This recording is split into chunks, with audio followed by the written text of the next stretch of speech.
Shalom ou bracha. Nous avons fait un cours un jour sur le zivoug.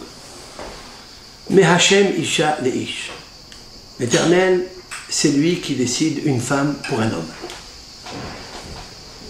Et c'est décrété depuis 40 jours avant la formation du fœtus. Je voudrais raconter une histoire. En quoi consiste un zivoug min hashamayim? Qu'est-ce que c'est un zivoug qui est préparé du ciel? Et à qui, en fait, on le prépare du ciel? Est-ce qu'à n'importe qui ou à celui qui est ma'amin b'Hashem, celui qui a une confiance aveugle en Hakadosh Baruch? Je veux remonter il y a 900 et quelques années, au temps de Rabbi Yehuda Halevi. Rabbi Yehuda Halevi, qui ne connaît pas ce grand maître? Rabbi Yehuda Halevi, il est donc né à Barcelone. À Barcelone, il y a une rue qui s'appelle en espagnol Calle de Yehuda Halevi. La rue de Yehuda Halevi. Yehuda Halevi, c'est un grand méchorère, grand païtan, un grand... Il connaissait les piyutim, le verbe, le langage de la Torah parfaitement. Il a écrit plusieurs ouvrages et il a écrit parmi les ouvrages L'amour d'Eretz Israël. Un sioniste de la terre d'Israël, comme il n'y en avait pas deux, il était réputé de ça. Il a écrit aussi un livre qui s'appelle le Kuzari. Il imagine dans ce livre le roi et le Kuzar. C'est-à-dire le haram et le roi, question-réponse. En fait, c'est la neshama avec le corps. Avec le corps. Le corps pose des questions comme nous posons tous. Et toutes les questions dans ce olam qui est difficile. Et le corps demande à l'âme pourquoi je suis là. Pourquoi l'existence de l'homme? Pourquoi l'existence d'un mariage? Pourquoi les enfants? Pourquoi ceux qui n'ont pas d'enfants? Toutes les questions qu'on connaît. Pourquoi Parnassa? Pourquoi le zivoug il est difficile? Toutes ces questions, le Baal Kuzari, le Rabbi Yehuda Halevi, a pénétré en profondeur tous ces sujets dans son livre. C'est celui aussi qui a imprimé le piyut, Lecha, Keli, Teshu, Kati. C'est un piyut qu'on lit le jour, le soir, à la rentrée de Kippour, à Arbit. Avant qu'on nidre, nous pratiquons ce piyut. Il nous faut, d'après certains commentateurs et les grands maîtres de la Torah qui sont venus après lui, il est un grand conseil de lire ce piyut toutes les semaines. Moi je dis que si il y a Nahmanide qui a écrit la lettre à son fils, qu'il nous faut retirer la colère de notre cœur, vous connaissez, Shema Beni Moussa Abira, écoute mon fils, la morale de ton père. Et Ramban Nahmanide a dit à son fils que si tu lis cette lettre, Bekavana, avec ferveur, avec intention, parce que vraiment au profondeur de toi tu désires, Ya'anucha mina shamay. Ils t'exauceront tout ce que tu demandes mina shamayim, à condition Lila be'emet ou be'emuna mima'amakim keratira. Et c'est vrai, quand on étudie bien, quand on prie vraiment et on demande à Hachem, ça s'exauce. J'ajouterai moi sur ça que celui qui lit le piyut de Lecha, Keli, Teshu, Kati, ça existe en français aussi, on peut le traduire, il est bien traduit, on reçoit une Hashra'at ha'emuna, c'est-à-dire une résidence de la Imuna en nous, et il y a un morceau d'impureté qui tombe du corps de l'être humain. Et en plus, sa neshama, elle commence un petit peu à ressentir une vie du bonheur, elle commence à se rapprocher de l'Akadosh Baruch Hu. Faites-le, vous allez voir comment c'est vrai. Une fois par semaine. Maintenant, je vais vous raconter cette histoire. Qu'est-ce que c'est Mehachem Isha Leish?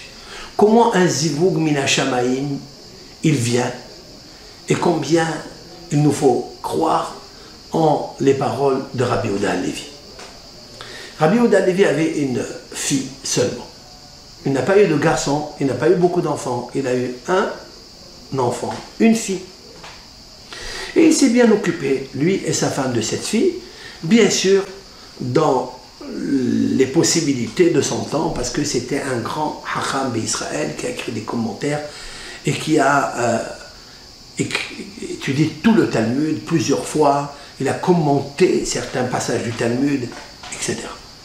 Surtout, dans le Kuzari, il a mis toute sa profondeur, parce que c'est un livre très difficile à comprendre en hébreu. Le langage, le verbe, il est très riche. Il nous faut des dictionnaires et des dictionnaires pour comprendre chaque mot qui est relié avec les 24 livres de la Bible. Le Rav, lorsque cette fille est arrivée en âge de mariage, alors le Rav a dit à sa femme, je demande à Kadosh Baruch Hu de m'envoyer le Hatan qui lui a destiné depuis sa naissance.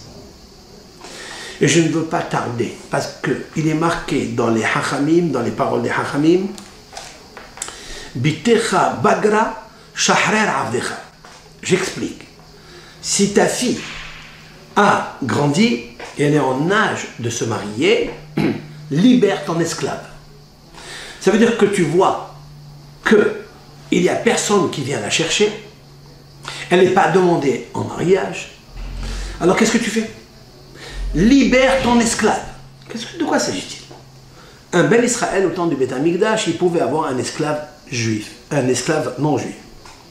Cet esclave qui veut être juif, il veut se convertir au judaïsme, comment on fait? Alors, il travaille, s'il est guerre tzedek, si c'est un guerre qui est juste, ça veut dire qu'il veut accomplir toute la Torah entière, alors à ce moment-là, on le convertit. Mais s'il est guerre toshav, c'est un homme qui réside en Eretz Israël, alors on le rentre à la maison, on lui fait Brit Mila, on lui fait le mikvé et il a les mêmes mitzvot qu'une femme juive a. À savoir, s'il a une maison, il posera une mezouza à la porte. Si il a mangé du pain, il pratiquera la Birkat Hamazon, l'action de grâce, comme les lois d'une femme. Il est exempté de mettre les téphilines, pourtant il est converti, hein? Mais il n'est pas libéré, il n'est pas libre du patron. S'il veut se marier avec une juive, alors à ce moment-là, le patron doit lui donner un acte de liberté. Alors il deviendra juif et il pourra se marier avec une juive. Mais tant qu'il est encore chez le patron, il doit accomplir les mitzvot de la Torah. La Gemara dit, c'est-à-dire nos sages, disent que si ta fille a grandi et qu'elle n'a pas encore le hatan, libère ton esclave pour lui donner comme hatan. Pourquoi? Me disait toujours mon maître et mon beau-père, de mémoire bénie, Rav Eliaou Rumi, il me disait qu'une fille, quand elle grandit, ça n'est pas une marchandise à garder dans la maison. Pourquoi? Parce qu'elle peut faire des bêtises. Elle peut faire des choses qui ne sont pas... Elle va être déséquilibrée. Il faut tout de suite la marier. Bien sûr, si Hachem lui envoie le hatan, tant mieux. Bien sûr que nous, on n'agit pas de cette façon. On attend, et on attend, et on attend, et on attend. Et bien sûr, aujourd'hui, il n'y a pas la loi comment on appelle ça, d'un Eved Kenaani, un Eved non-juif qu'il faut libérer pour avoir la... On n'a pas toutes ces lois aujourd'hui. Mais nous attendons. On attend énormément. Pourquoi? Parce que peut-être on attend une personne riche. Peut-être on attend une personne beau gosse. Peut-être on attend une... Tous les cas sont possibles. Le Rav a dit à sa femme, nos maîtres ont dit, le hatan n'est pas encore venu, alors je dis qu'il faut écouter les hachamim. Libère ton serviteur. Ça veut dire quoi? Au temps de Rabbi Yehuda Halevi, il n'y avait pas de Eved Kenaani, on le sait, puisque c'est au temps de Beth Amikdash. Alors il s'est dit comme ça, tout celui qui viendra toquer à la porte, qu'il soit pauvre, riche, moche, petit de taille, toutes les situations, je le prends pour ma fille. Bien sûr, sa fille était très bien éduquée. Est-ce qu'elle va recevoir n'importe qui? Nous allons le voir ensemble. Lui, le Rav a dit, mais Hachem Ishale Ish, je n'ai pas demandé tel et tel garçon. J'ai demandé que Hachem m'envoie le garçon qu'il lui faut. Puisque maintenant elle est arrivée en âge de mariage, je ne peux pas la garder comme ça. Elle peut, hasvé shalom, se prostituer, dit le Talmud. Elle peut devenir hefker. Une femme a besoin d'un compagnon. La Gemara nous dit dans le traité Kiddushin, il est bon pour une femme d'être en compagnie que de rester seule. Comme ça, c'est marqué dans le Talmud, dans le traité Kiddushin. Donc, elle ne peut pas rester, les parents en train de vieillir, elle va faire quoi? Il faut qu'elle se marie. Donc, il a dit à sa femme, Hachem, envoie-moi celui que tu veux. Mais je veux que ma fille elle se marie. Ok. Mais il s'appuie sur quoi? Il s'est appuyé sur les paroles de nos sages. C'est ça qui est extraordinaire. Puis, le lendemain, juste le lendemain, sa femme, du Rav, elle sort pour aller faire les courses. Et elle voit un homme SDF en train de dormir sur le palier de la porte. Juste sur le palier de la porte, il dormait, sans bien sûr gêner la sortie et la rentrée de la porte. Juste à côté, il s'est un peu couvert par le toit qu'il y avait dans cette maison. Et cette femme, avant d'aller faire ses courses, elle le voit, elle dit qui vous êtes? Elle le réveille, vous avez besoin de quelque chose? Il dit non, j'ai besoin de rien. Alors il dit qu'est-ce que vous faites ici? Elle a l'habitude de faire une chose pareille. Elle a compris immédiatement que Akadosh Baruch Hu, il a envoyé le Hatan. C'est ce Hatan-là, ce SDF-là, qui est posé ici. Et comme le Rav, son mari, Rabbi Yehuda Halevi Hakadosh, il a sorti de sa bouche une chose pareille, voilà, je trouve un SDF, un homme, pieds nus, tout déchiré, avec un vêtement de mouton tout crasseux. Il était posé là. Elle le réveille, dit écoutez, prenez du pain. Elle lui dit j'ai pas besoin de pain. Il dit mais qui vous êtes? Je suis berger et je suis aussi quelqu'un qui traite les vaches. Je me nourris de ça, mais je n'ai pas encore de quoi dormir. Donc, comme il pleut, il y a beaucoup de boue à l'extérieur, je vais me poser ici en attendant que la pluie s'arrête. Et la femme, elle lui dit écoute, bon, tu dors, mais le lendemain, tu t'en vas. Pourquoi elle dit ça? Parce que le lendemain, son mari va se lever pour aller à la tefila, shahid. Et elle ne veut pas que son mari y voit cet homme-là. Point à la ligne. Eh bien, finalement, ça s'est passé que le mari, il se réveille pour aller à la tefila shaharit. Qui y voit? Il voit un homme en face de la porte, il s'arrête, il dit la tefila de shaharit, c'est bien, mais il y a un homme ici qui peut-être il est mourant, peut-être il a faim, peut-être il a soif. Il faut d'abord que je m'occupe d'abord du horaire, je m'occupe de l'invité. Qui est cet homme-là? Il s'est dit dans sa tête, mais est-ce que ça fait des années que j'habite dans cette maison? Est-ce qu'il y a eu un SDF qui est venu dormir sous le toit de ma porte? Jamais. Ça n'est pas les paroles que j'ai sorties de ma bouche, que Hachem m'a envoyé tout de suite, le Hatan. Mais il ne s'est pas posé la question, est-ce que c'est ça le Hatan qu'il lui faut ou pas? Non. Il a dit, mais Hachem, Isha le Ish. De Hachem, la femme, elle est pour l'homme. Ben, cet homme-là, c'est qui? Je ne sais qui. Il est pauvre, il est crasseux, il est... Qu'est-ce qu'il est? Je dois le prendre comme gendre. Il lui dit, est-ce que tu veux rentrer chez moi à la maison? Il lui dit, non, je ne veux pas rentrer chez moi à la maison. J'ai rien demandé. Vous voulez du pain? Non. Mais vous dormez pas par terre, dormez au moins chez moi, il y a un lit. Non. Il dit, je ne veux rien, je veux partir. Alors il a dit, écoute, reste là, je voudrais t'inviter, au moins, respecte-moi. Je voudrais t'inviter à Seudat Shaharit. Vous savez qu'il faut manger du pain le matin, ça donne beaucoup de santé, ça évite, ça donne beaucoup de ségoulottes. 11 ségoulottes, celui qui mange le pain Shaharit, le pain du blé, hein, pas le pain blé. C'est mieux de le manger avec le sang, comme ça vous avez le sang et la lumière. Parce que des fois il est blanc. Mais là vous avez le sang et la lumière en même temps. Et donc, et la chanson peut-être. Et voilà que le Rav, il lui dit, tu m'attends ici, alors l'invité il accepte. Il dit d'accord, mais pas plus. Qu'est-ce qu'il fait le Rav? Il va faire la prière de Shaharit et il ramène 10 personnes avec lui. 10 personnes avec lui, il fait rentrer cet homme-là, ce berger, il le fait rentrer et il s'assied à la table, il commence à manger et il lui dit, s'il te plaît maintenant, il faut que je te marie avec ma fille. Il lui a dit, pour ça tu m'as fait rentrer, je ne veux pas me marier avec ta fille, je ne la connais pas, c'est qui? Et non, moi je ne veux pas me marier pour l'instant. Il lui a dit, mais je te donne une condition, je veux te marier avec ma fille, mais il faut que tu te laves. Il faut que tu changes de vêtements, je vais t'acheter un beau costume. Il lui a dit, tu m'achètes rien du tout, je ne veux rien de tout ça. Peut-être, si je vois votre fille, peut-être je vais me marier, je ne sais pas.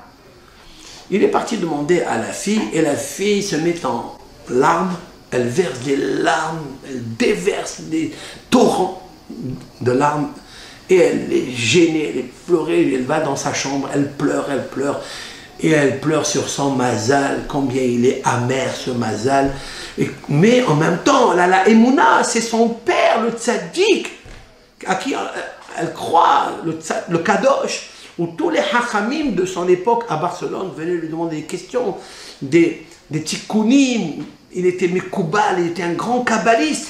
Il dit, si mon père il fait ça, d'un côté, c'est vrai, d'un côté, c'est ça que le ciel il m'a envoyé, la fille de Rabbi Yehuda Halevi pour un tel, pour celui-ci, ce berger qui est sale et qui est pieds nus.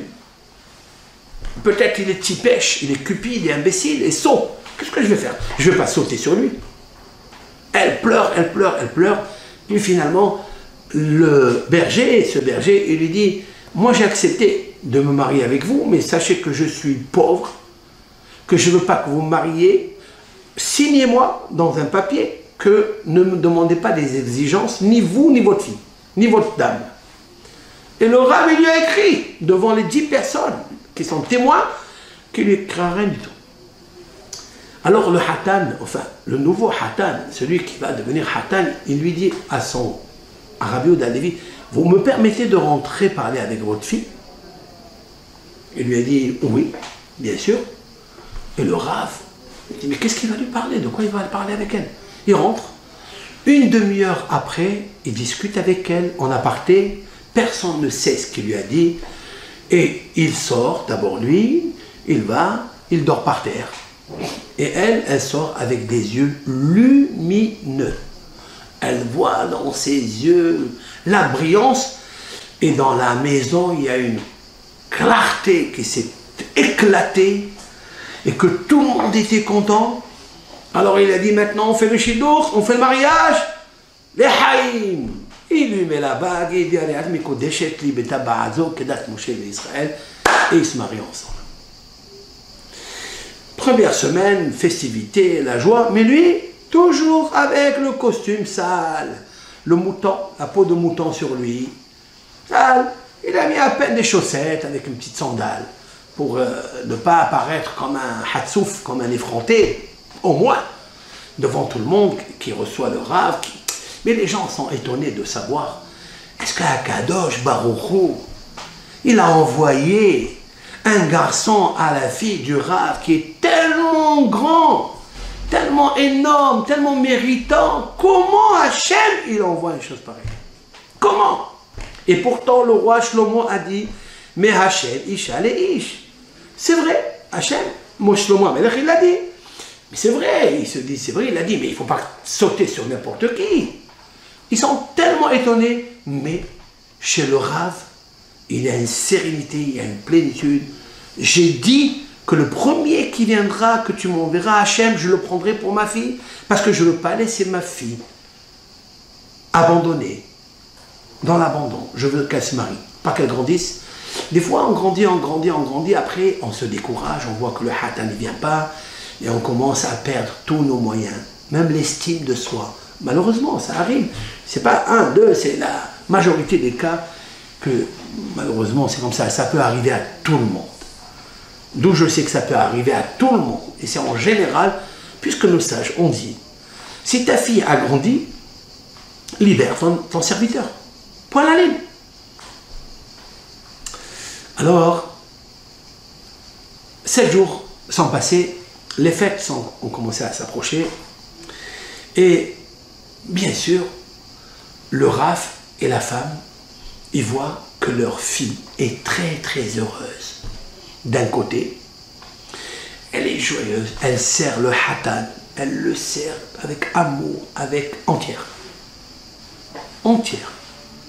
Tout ce qu'il demande, alors qu'il ne demandait pas beaucoup de choses, elle lui faisait. Tout ce qu'il voulait. Faisait. Et même des choses qu'il ne voulait pas, elle était vraiment comme la servante du roi. Bidiouk. Les parents, ils ont dit, c'est très bien, c'est magnifique ça. C'est un bonheur. Il avait raison. La femme disait, il avait raison mon mari. Des fois, on va se marier avec quelqu'un qui est docteur, qui est grand, qui est riche, qui est beau, qui est ceci. Et ça se retourne, toute l'affaire, elle se retourne et après, on est déçu et déchu de toutes les propriétés et de toutes les couronnes, malheureusement. Hachem, il m'a envoyé, je sais qu'il m'a envoyé que du bien. Très bien. Qui pour Rosh Hashanah arrive, le Rav, il vient chez son Hatan, il lui dit, écoute, tu sais, à Rosh Hashanah, il y a beaucoup de monde à la synagogue, je représente quelque chose et tout. Est-ce que tu veux que je t'achète un costume? Il a dit, je t'ai demandé, je ne veux pas acheter de costume, je ne veux rien. Même pas des chaussures, peut-être des sandales ou des chaussettes, très très médiocres, moyens. Le Rav, il lui dit, Kevod Adam Retsono. Le kavod d'une personne, c'est sa volonté. Fais-lui sa volonté, tu lui as fait son honneur. En plus, c'est marqué. On a marqué ensemble que tu ne me donnes pas, tu ne m'excites pas, tu ne sois pas exigeant avec moi, ni toi, ni ta fille, ni ta femme. Le Rav, il exécute. Et ça, c'est un beau-père avec une belle-mère qui écoute, parce que dans certains cas, ça ne marche pas comme ça. Bon, on t'a dit comme ça, on pensait que tu allais mettre de la jugeote, du plomb dans la tête, mais là, ça ne va pas. Là. Rien. Quand on a la émouna, un homme émouna, ça veut dire fidélité, tu as dit une parole, tu as accompli ta parole jusqu'au bout. Jusqu'au bout. Change pas. Ce n'est pas les situations ou les conditions vont vous faire changer. Tu as dit ça. Maintenant, on ne comprend pas pourquoi ce berger, il insiste comme ça. Qu'est-ce qu'il est? C'est Hassida Kadisha, c'est quoi? Très bien. Le Rav, il l'amène à la synagogue, en Rosh Hashanah. Il s'assoit sur une place, tranquille, avec tout le monde. Mais il ne sait pas lire. Il ne sait pas lire. On lui donne un livre, il le prend comme ça à l'envers, il ne sait pas lire. Mais le Rav a un petit peu honte, mais il dit, Hachem, il m'a envoyé ça, j'ai pas de quoi avoir honte. Il ne faut pas avoir honte à cause des personnes. Il y a des gens qui se bagarrent avec leur belle-fille ou avec leur gendre par rapport aux gens. Qu'est-ce qu'ils vont dire? Lui, il a la Emouna Bachem. Il faut avoir la Emouna, que Akadosh Baruch Hu, le Chpatli, la Kina des gens, les paroles des gens. Ça ne me regarde pas. Je fais confiance en Hachem Yitbarach. Point. Allez. D'autant plus, Rabbi Yehuda Halevi, il a déjà parlé avec le corps, avec son âme. Il sait qu'est-ce que le corps il veut demander, qu'est-ce que l'âme elle doit lui répondre. Lui, il sait que l'âme elle est reliée avec Dieu. Et Dieu, il a dit, mais Hachem, de Dieu, Isha, Leish, une femme, à l'homme. C'est lui qui me l'a envoyé. Bon, arrive Kippour, et là, le Rav, il essaye, il dit Kippour, tu sais, habille-toi en moi, en blanc, même si tu restes pieds nus. C'est pas grave. À Kippour, on peut être comme les Malachim. Il a dit, je ne rentrerai pas à la synagogue, je veux rester dans le couloir, poil à ligne. Et puis, il arrive à la synagogue, dans le couloir, le Rav il rentre. Fais pas attention, et les venants et les passants qui rentrent, toute la Kehila, elle regarde ce berger, pieds nus, avec le même vêtement, il est par terre, et il a caché son visage, parce que c'est pas tout le monde qui le connaissait, et même les 10 personnes qui l'ont marié, le Rav a demandé de se dévoiler un peu, il n'a pas voulu. Il a dit, je reste comme ça, même pas, il avait une barbe, il était comme, vous voyez, comme un hippie. Bon, c'est ce qu'il a désiré, c'est Hachem qui l'a envoyé. Et ils ont fait Kol Nidre, et voilà que le Shaliach Tzibur se lève une personne de Kahal avec un talit qui se couvre le talit. Il fait une prière du jamais vu. Depuis que Rabbi Yehuda Halevi exerçait comme maître de cette synagogue, qui était la plus grande synagogue de Barcelone, eh bien, il n'a jamais entendu le verbe, la poésie. C'était quelque chose d'exceptionnel. Presque, le Rav, il a transcendé dans les luminaires. Il n'a jamais entendu une prière aussi fine, aussi claire, aussi gaie, aussi florissante. Et toute sa prière, au lieu de prier, il pensait à ce chalet à Tzibur. Mais ce ministre officiant, lorsqu'il a terminé, il a pris la porte et il est parti. On l'a vu avec son talit, il s'en va, on ne le revoit plus. Et le Rav, il dit, mais trouvez-moi, il dit, je ne sais pas. Comme il a commencé avec une belle voix, personne n'a osé lui dire qu'est-ce que c'est. Comme il a commencé à dire des poésies uniques, Personne n'a osé, ils étaient tellement gais d'écouter cette prière, ils ne lui ont pas demandé, monsieur, vous êtes monté sans permission. Personne ne lui a demandé quelque chose. Finalement, le kippour s'arrête, fini, et le Rav de retourner chez lui à la maison, et son gendre, assis, toujours avec cette même tenue, par terre, il lui a dit, allez, ça y est, c'est arrivé le moment, allez, viens, on va à la maison. Et les gens, ils disent, quel beau fils il a pris, c'est incroyable, l'étonnement, le fascinement des gens. Vous savez que les gens, toujours, ils posent des questions. On ne peut pas arrêter les personnes de demander, surtout c'est un peu légitime de demander une question pareille, parce qu'on dit, c'est ça la Torah du Rav, c'est ça le Moussar du Rav, c'est ça la profondeur de la Kabbalah qu'il avait, et c'est ça le mérite qu'il a. Cette question-là, il ne faut jamais la poser. Jamais la poser. Il rentre à la maison, il s'assoit à table, le gendre et le Rav, la maman, la fille. La fille, elle approche, donc elle amène à la table ce qu'il faut, et le Rabbi Yehuda Halevi ne mange pas. Rabbi Yehuda Halevi, il est en train de penser à ce ministre en fission qui l'a fasciné, il a même troublé. Il veut savoir qui est cet homme, je veux m'asseoir à côté de lui, apprendre de lui, pour prier, pour... Et le berger, là, son beau-fils, il s'est mis à manger la soupe, et à manger le pain, et à manger tout. Il avait très très faim, sans attendre ni sa belle-mère, ni son beau-père. Dans un cas comme ça, la belle-fille, la fille, elle aurait déjà emballé son mari. Mais elle n'a rien dit. Elle ne peut rien dire. Même pour le kavod de son père, elle ne peut rien dire. Parce que c'est son mari. D'abord le kavod de son mari, avant le kavod de son père et sa mère. C'est normal. Maintenant, la fille, elle lui dit, papa, qu'est-ce que tu as? Pourquoi tu ne manges pas? Tu as passé une journée tellement difficile dans le jeûne. Et tu n'es pas jeune. Mange quelque chose. Il a dit non. Tant que je ne vois pas cette personne qui a prié avec moi, je ne peux pas manger. Donne-moi juste un petit bout de goût, un peu d'eau, c'est tout. Qu'est-ce que fait la fille? Elle lui dit, papa, écoute-moi bien, je vais aller sortir dehors, je vais te chercher cet homme-là et je l'amène ici. Elle va, elle reste 1 heure dehors et elle amène un monsieur avec le talit, découvert, très beau. Elle l'amène devant son père, elle lui dit, le voilà le cher beau. Il lui a dit, écoute-moi bien, j'ai entendu, assieds-toi, est-ce que tu as mangé? Il lui a dit, non, je n'ai pas encore mangé. Est-ce que tu veux me raconter un petit peu qui tu es? Tu as fait un piyou, tu as fait une prière unique, du jamais vu. Mais j'ai compris, dans ta prière, tu as mis des initiales.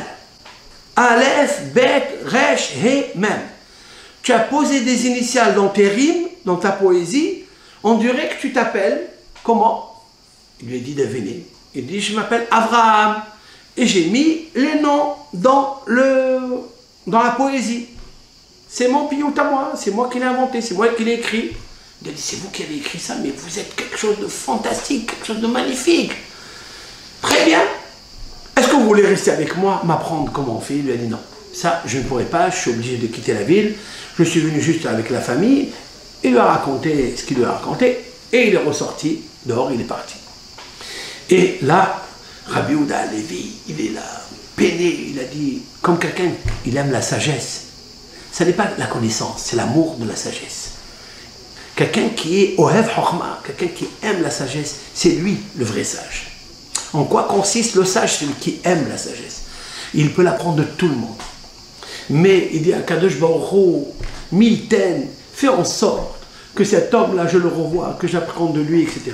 Sa fille, elle le voit en train d'être très peiné. Comme son gendre, il a quitté la table, il est rentré dans sa chambre depuis longtemps, puisqu'il a mangé, il est parti. Elle rentre dans la chambre et elle le fait sortir à son mari et elle lui dit, le voilà, le Shaliach Tzibur. C'est ton gendre qui est le ministre officiel. Le Rav, il lui dit, c'est toi? Quel est ton nom? Il lui a dit, je m'appelle Abraham. C'est qui, Abraham? C'est le Hacham Abraham Aben Ezra. Le Hacham Aben Ezra, c'est lui le gendre de Rabbi Yehuda Levi, Moray Veramotay. Et vous savez qui est Rabbi Avraham Ben Ezra? Illustre dans la Torah, dans l'astronomie, dans l'astrologie, dans les rêves, dans la Kabbalah. Il a écrit un des pirouchim, commentaires sur la Bible, exceptionnel. Rabbi Avraham Eben Ezra, le gendre, le berger, celui-ci là, qui était pieds nus, qui était pouilleux, celui-ci qui soi-disant, s'occupait de traire les vaches, mais il connaissait le traité talmudique par cœur. Toute la Torah par cœur. Lorsque Rabbi Avraham Ben Ezra note des notations sur la Bible, il nous faut prendre les 24 livres de la Bible pour être au courant de quoi il parle. C'est à celui-là que Rabbi Yehuda Levi a demandé une fois une question, c'est à son gendre qu'il lui a demandé. Il lui a demandé, Hacham, dis-moi pourquoi l'Éternel, il a dit, je suis l'Éternel, ton Dieu qui t'a fait sortir d'Égypte, de la maison d'esclavage. C'est ça, seulement ça. Pourquoi il n'a pas dit, je suis l'Éternel, ton Dieu qui t'a créé, qui a créé le monde? Cette question, Rabbi Yehuda Levi l'a posée à son gendre, Rabbi Avraham Eben Ezra. Et le Rav Eben Ezra, le Hacham, lui répond une réponse fabuleuse. Je vous ai déjà fait un shiur sur ça, dans Parashat Yitro. Anochi Hashem Elokecha, Hashem Tzeti Ramees Mitzrayim. Le Eben Ezra lui a répondu.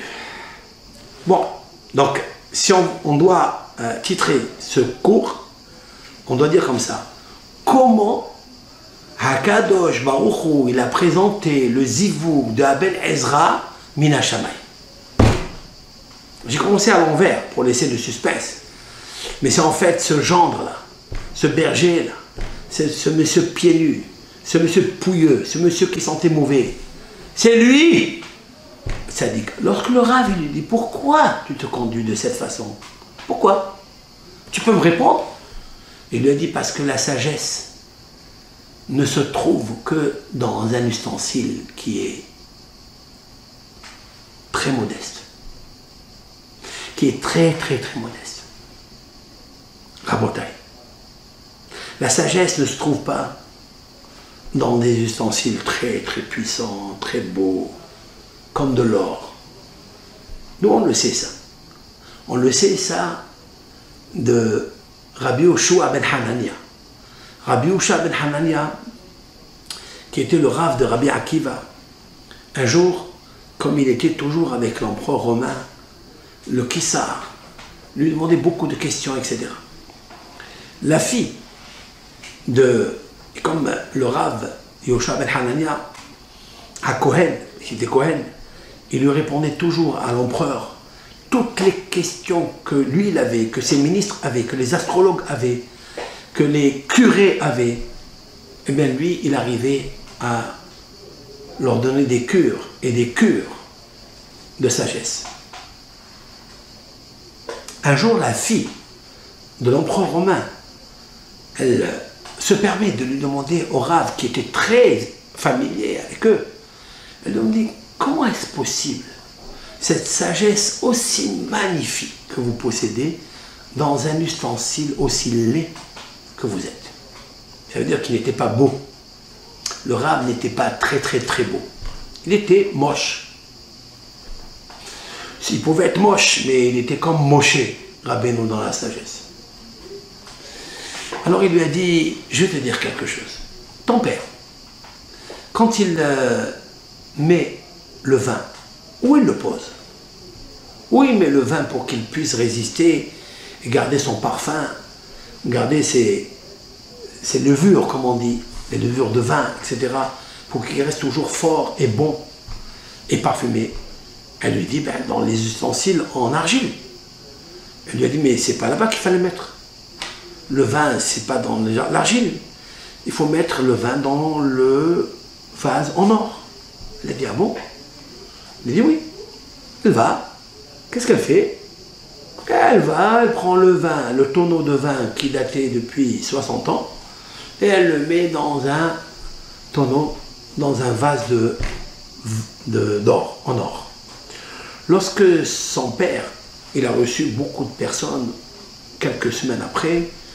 Il a dit, tu m'ouvres le vin qui est là, etc. Il lui dit d'accord, il lui apporte le vin avec le vase en or. C'est bien, c'est honorifique. Tous les invités royaux qu'il avait, eh bien, ils vont servir de ce vin. L'empereur, il prend le vin, il le goûte, il est oxydé. Le vin, il n'est pas bon. Il dit, qu'est-ce qu'il a? Il a tourné. Il se retourne avant de servir, bien sûr, les invités. D'abord, il goûte si le vin, il est bon, sinon il change de tonneau. Et voilà que c'était pas le fût où était posé le vin. Il était confus de savoir que ses filles lui disent que oui, le vin, le meilleur que tu avais, je l'ai posé dans le vase en or. Il lui a dit, mais qui t'a dit une chose pareille? Il lui a dit, ben, c'est ton hacham, ton sage, Rabbi Yoshua ben Hanania. Il lui a dit, ah bon? Apporte-le-moi, appelle-le-moi. Tu as dit ça à ma fille? Il a dit oui. Il lui a dit, pourquoi tu lui as dit ça? Il lui a dit, parce qu'elle m'a posé une question. Elle m'a dit, est-ce que la sagesse que j'ai, l'Éternel, c'est lui qui est dans la sagesse. Il l'a mis dans un fût, dans un corps qui est pas beau, qui est en argile. Alors je lui ai dit, voilà, la réponse elle est là. Que Akadosh Baruch Hu, il ne met jamais le bon vin dans un vase en or, dans quelque chose qui brille. Quelqu'un qui est magnifique, qui est beau, des yeux extraordinaires. Non, même un corps petit de taille. Même quelqu'un qui est un peu gros, peu importe ça. C'est la sagesse qu'il y a à l'intérieur. Et le bon vin résiste dans sa couleur, dans son parfum, dans sa levure, quand il est dans le fût en argile. Voilà la réponse. La Gemara, elle demande quelque chose. Elle dit quelque chose d'extraordinaire sur ça. Elle dit, alors Yosef Hatzadik, il était sage, il était intelligent. Ah, pourquoi? Alors qu'il était beau. Il était très très beau, Yosef. Et la Torah, pour quelques personnages dans la Torah, elle a mentionné leur beauté, comme Rachel, comme Rivka, qu'ils étaient très très très belles. Yefetoar, Vivemare, Yosef aussi parmi les personnages, pas beaucoup, peut-être un des seuls, Yosef. Yosef, Yefetoar, Vivemare, il était magnifiquement beau. Comment ça se fait qu'il était intelligent et sage? Comment ça se fait qu'il a interprété les rêves? Vous n'allez pas deviner quelle est la réponse qu'il lui a donnée. Il lui a dit, s'il était moche et laid, il aurait encore plus de sagesse. Il aurait dépassé Shlomo Ameler dans la sagesse. Oui. Pourquoi je dis une chose pareille? Parce que quand on dit, mais Hachem Isha le Ish, il faut prendre ça comme argent comptant. Compte tenu que vous avez tenu compte, et ne faites pas le comptable. Ne faites jamais le comptable, ouais, mais s'il est comme ça. Si la fille, si le rave, il avait fait des comptes comme ça, il aurait perdu le plus beau joyau et joyeux de sa génération. Un gendre comme le Hacham Aben Ezra. Il lui a dit, pourquoi tu as fait une chose pareille? Il lui a dit pour deux choses, pour ne pas profiter de ma beauté et de ne pas profiter de mon corps. Je ne voulais pas profiter de ma Torah. Il fallait que les gens ne m'achètent pas pour mon déguisement extérieur, pour ma forme extérieure. Il faut que les gens se marient avec moi pour ma sagesse, pour ma chokhma qui est à l'intérieur de moi. Quand un homme, il prend une femme, ne cherche pas le corps, ne cherche pas le vase en or, cherche, même si elle est en argile, c'est ça qui va contenir la sagesse, la beauté intérieure, la chokhma. Parce que Akadosh Baruch Hu, il envoie Isha. Et là où je vais rentrer dans le cours, vraiment, il envoie Isha les Ish. Pourquoi ce terme Isha les Ish? Pourquoi on dit Isha et Ish? Pourquoi? Où c'est marqué une chose pareille?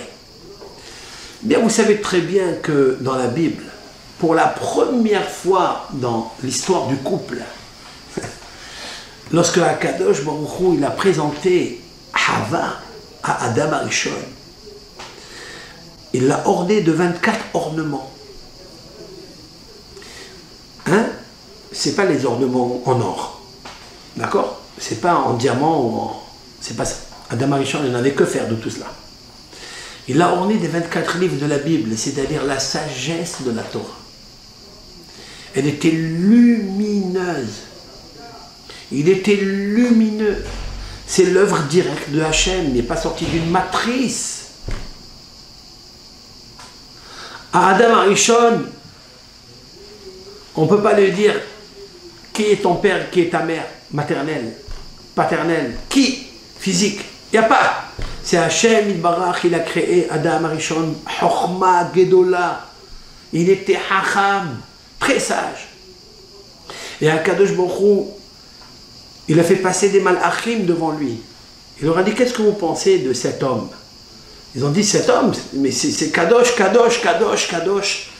Dans le Gan Eden, Tahton, en bas, ils ont dit Kadosh, Kadosh devant Adam Arishon. Mais il a appelé Ish. Il a appelé un homme. Avant le mariage, il a appelé Ish. Ish ve'isha. Après, Vaikra Otam Adam. Après, il les a appelés Adam parce que Adam n'a pas son pluriel. Ça n'existe pas Adam, Adamim, Adamot, non. Ish, Anashim, les hommes. Isha, la femme, Nashim, les femmes. Mais Adam n'existe pas son pluriel. Parce que l'homme et la femme doivent devenir un.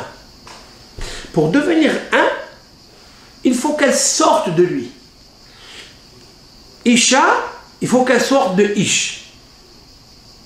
Rashi explique à propos du verset que lorsque Adam Arishon a vu, Vayomer Adam, il a dit à Adam, cette femme, elle est un os de mes os, certes. Elle est venue soit d'une côte, soit de la colonne vertébrale. Ça dépend. Les commentaires dans le traité Yevamot, page 62b à la fin, et 63a, toute cette page-là. Est-ce qu'elle est sortie de la côte ou est-ce qu'elle est sortie de dorsale, c'est-à-dire de la colonne vertébrale?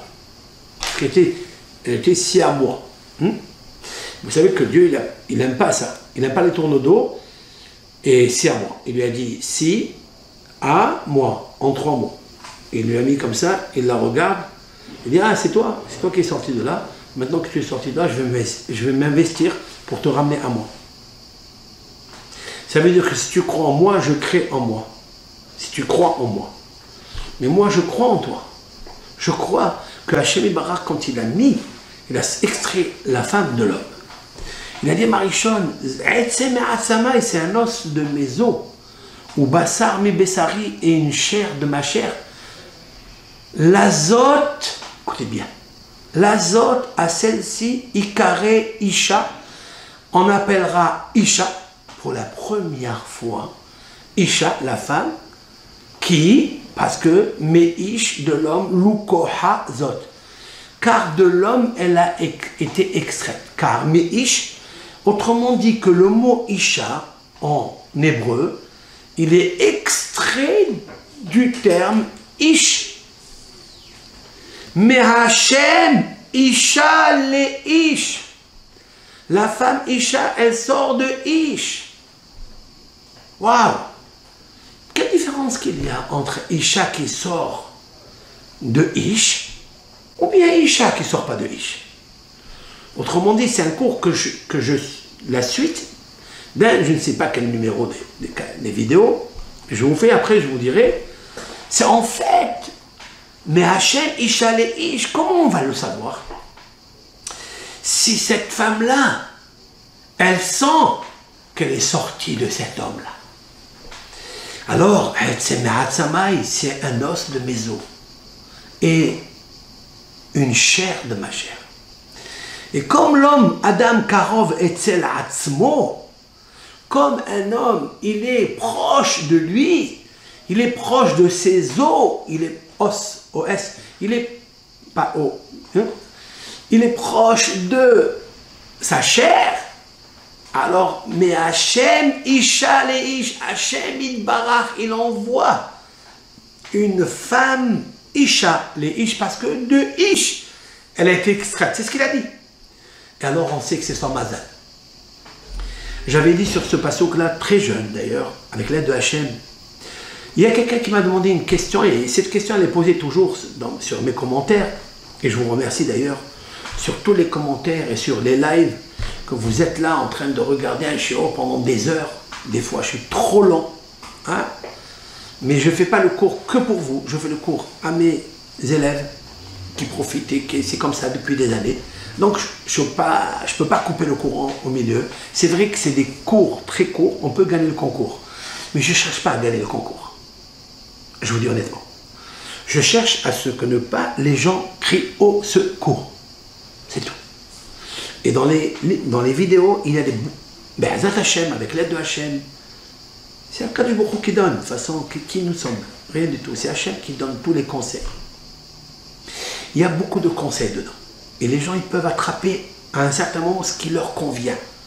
C'est comme un traiteur qui envoie des plats. Il y a qui aime ça, il y a qui aime ça, comme la carte.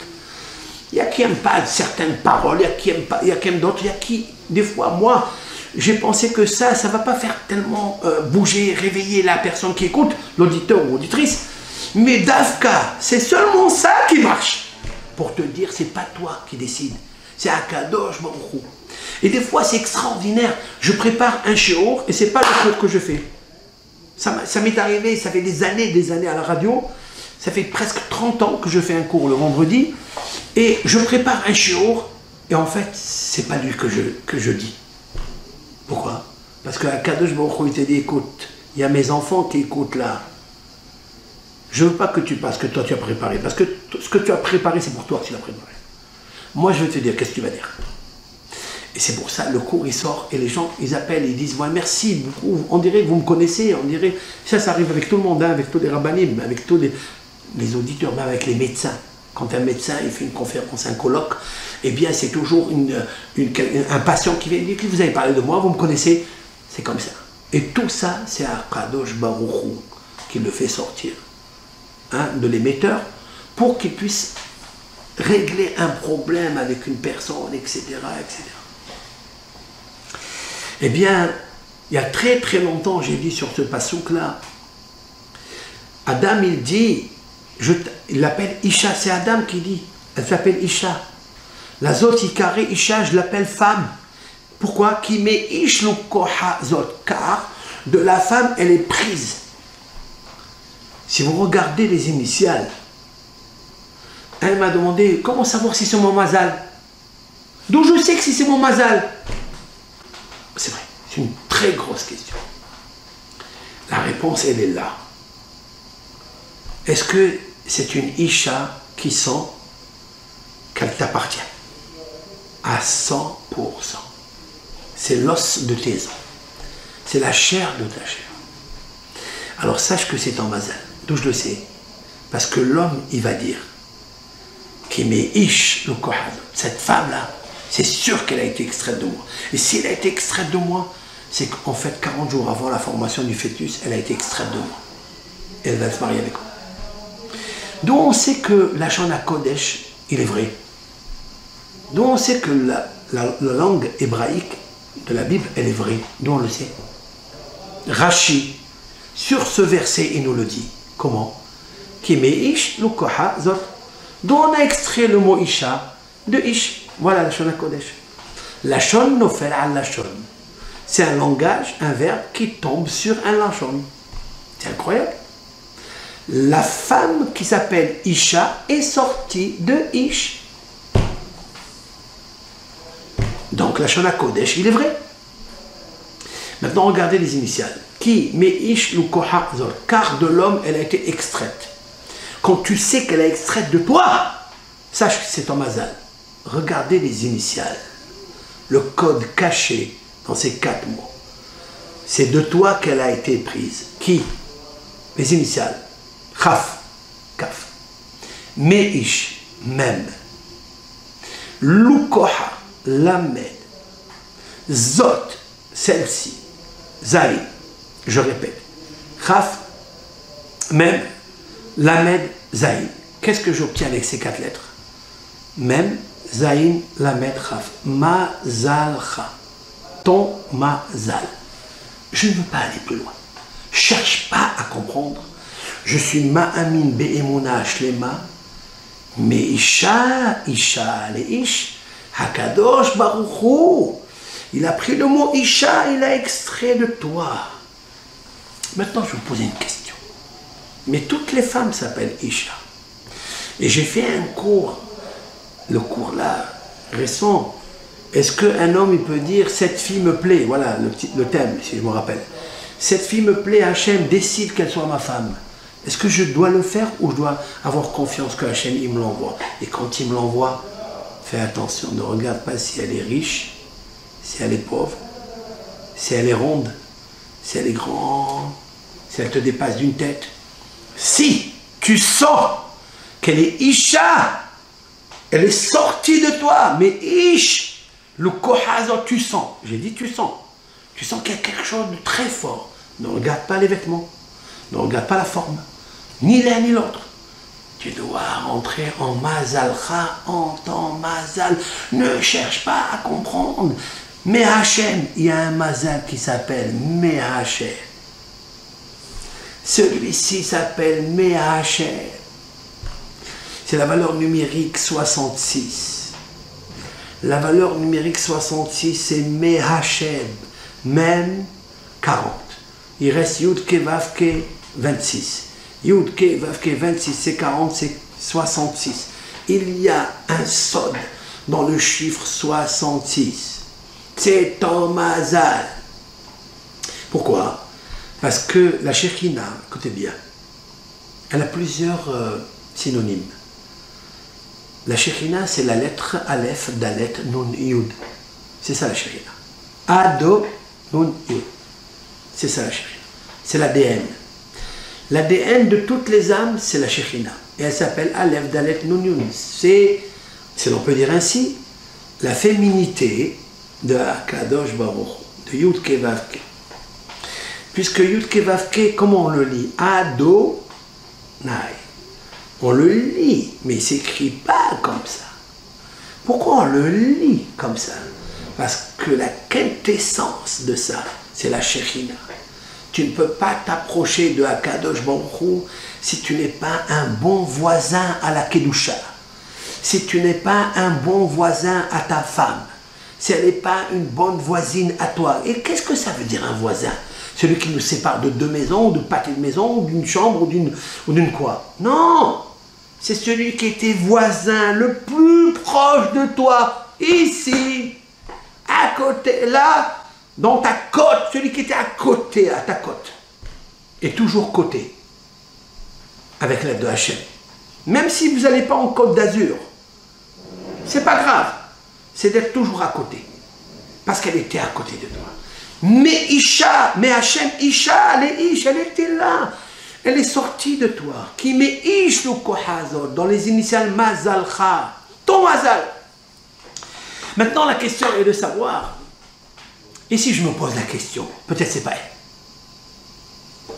Alors écoutez bien ce que je vais vous dire. Il existe ce qu'on appelle Isha, la femme dont je viens de décrire maintenant, celle qui sort de Ish. Et en hébreu, en lâchant la Kodesh, c'est quelque chose de fabuleux, de très fort. Parce qu'elle est sortie de Ish d'en haut, de Hakadosh Baruch Hu, qui s'appelle Ish. Ish, c'est Akhlbourg. Donc on le sait que Dieu s'appelle Ish. Adonai Ish Milhama. Dans la Shira, dans le cantique de la mer Rouge, le peuple d'Israël et Moshe Rabbeinu a chanté Adonai Ish Milhama. L'Éternel, il est un homme de guerre. Il est un homme de guerre. L'Éternel est un homme de guerre. Oui. Quelle guerre? C'est la guerre de toutes les guerres et la plus difficile, avec toutes les armes invisibles et invincibles. Le Zivug. Le Zivug. L'union. Quand est-ce que va s'unir cette Isha avec ce Ish? Quand est-ce que ça va se réaliser? Ce qu'Hachem a décrété 40 jours avant la formation du fœtus. Quand est-ce? Oui, il existe Ish à Kadour. Il existe Isha, c'est la femme. Mais Hachem, Isha, les Ish. Il a déjà décidé à qui elle va appartenir. T'inquiète pas. Maintenant, écoutez bien. Il y a ce qu'on appelle Ish, certes. Mais il y a ce qu'on appelle Isha, oui. C'est ce qui sort de lui. Mais il y a ce qu'on appelle Ha-Isha, la femme. On a ajouté à Ha-Isha le He. On a ajouté un He en plus. He, c'est quoi? En quoi consiste ce He là? Le roi Shlomo Amelech, il a dit quelque chose de très étonnant. Très étonnant. Dans les proverbes du roi Salomon, il le dit, et on le dit toujours sous la houpa, lorsque le marieur, le rabbin, qui mérite de marier, c'est un grand honneur pour lui, c'est une mitzvah de la Torah, que le hatan et la kala se marient. Il est donc l'ambassadeur à ce mariage, il fait descendre la Shekhinah. Il dit, il cite quelques versets de Ruth, avec Léa et Rachel, etc., que des tzadkaniot, des femmes exceptionnelles, qui se sont investies pour leur mari, qui se sont investies. Qu'est-ce qu'elle a fait Léa? Qu'est-ce qu'elle a fait Rachel pour s'investir pour son mari, pour Yaakov? Elles leur ont donné des enfants, elles l'ont suivi après quand il a quitté la maison blanche, la maison de Lavan quoi. La maison de Lavan, la maison du blanc, de la blancheur. La maison blanche, elle existait déjà depuis longtemps. Ils ont quitté cette maison blanche, mais qui avait que les murs qui étaient blancs. Mais à l'intérieur, il y avait du noir, de l'obscurité et des clipotes. Et Yaakov, il a dû tout faire pour aller chercher les tzadkaniot, combien l'ont suivi, etc. Parce qu'il savait que Hachem lui a envoyé ces femmes-là. Il a tenu fort. Et on dit aussi, Matzah Isha Matzah Tov. Celui qui trouve une femme, il trouve du bonheur, du bien. C'est bien ça. Et on dit aussi un autre verset dans les Lamentations de Jérémie. Je l'ai déjà cité ce verset dans un des cours. Tov la gever sheisa ol bin orav. Il est bon à un homme fort de supporter un joug dans sa jeunesse. Et nos sages de dire de quel joug s'agit-il? De la femme. Tov, ça veut dire que c'est bon. Matzah Isha Matzah Tov. Celui qui trouve une femme, il trouve du bien. Comme ça, il a dit justement Amelech alav shalom. Maintenant, il y a un autre verset dans l'Ecclésiaste. Écoutez bien ce que le roi Shlomo nous dit. Motse ani et ha-isha mar mimavet. Je trouve moi la femme plus amère que la mort. Shlomo Amelech, il parle comme ça. Tu te contredis, tu as dit dans les proverbes. Matzah Isha Matzah Tov.